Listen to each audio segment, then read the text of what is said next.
గత ఏడాది కాలంలో బంగారం ధరలు వేగంగా పెరుగుతూ ప్రస్తుతం తులం బంగారం లక్షకు చేరువలో ఉంది. అయినప్పటికీ ఈ అక్షయ తృతీయ నాడు బంగారం, వెండి కొనుగోళ్లు చురుగ్గానే సాగాయని ఆభరణాల వర్తకులు చెబుతున్నారు. గత ఏడాదితో పోలిస్తే ఈసారి దేశవ్యాప్తంగా విక్రయాల విలువలో 35% వరకు వృద్ధి నమోదు కావచ్చని All India Gem and Jewellery Domestic Council అంచనా వేసింది. విక్రయాల పరిమాణం మాత్రం గత ఏడాదిలాగే 20 టన్నుల స్థాయిలో ఉండవచ్చని అసోసియేషన్ చైర్మన్ రాజేష్ రోగ్డే అన్నారు.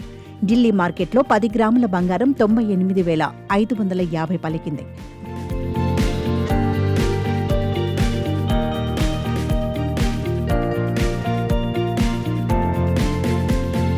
గత ఏడాది ఇదే పండుగ రోజున ధర 72,300గా ఉంది. అంటే బంగారం ధర గత ఏడాది కాలంలో 36.30% మేర పెరిగితే 2020 ఏప్రిల్తో పోలిస్తే 100% పైగా పెరిగింది. దక్షిణాదిలో అక్షయ తృతీయ కొనుగోళ్లు ఉదయం నుంచే పెరిగాయని, ఉత్తరాదిలో మాత్రం సాయంత్రానికి ఊపందుకున్నాయని జీజేసీ పేర్కొంది. పెళ్లిళ్ల సీజన్ కావడంతో ఈసారి అనూహ్యంగా మంగళసూత్రాలు, చైన్లతో పాటు వెండి పాత్రలకు డిమాండ్ అధికంగా కనిపించింది. వినియోగదారులు తమ అవసరం లేదా బడ్జెట్కు అనుగుణంగా ఆభరణాలు, నాణాలు, కడ్డీలు కొనుగోలు చేశారు. ఈసారి యువత కూడా కొనుగోళ్లకి ఆసక్తి చూపారు.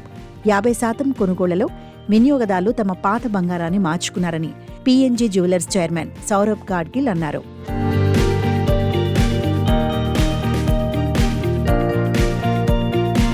ఈ ఏడాది అక్షయ తృతీయకు గ్రేటర్ హైదరాబాద్ పరిధిలో ఆభరణ విక్రయాల్లో మిశ్రమ స్పందన కనిపించింది.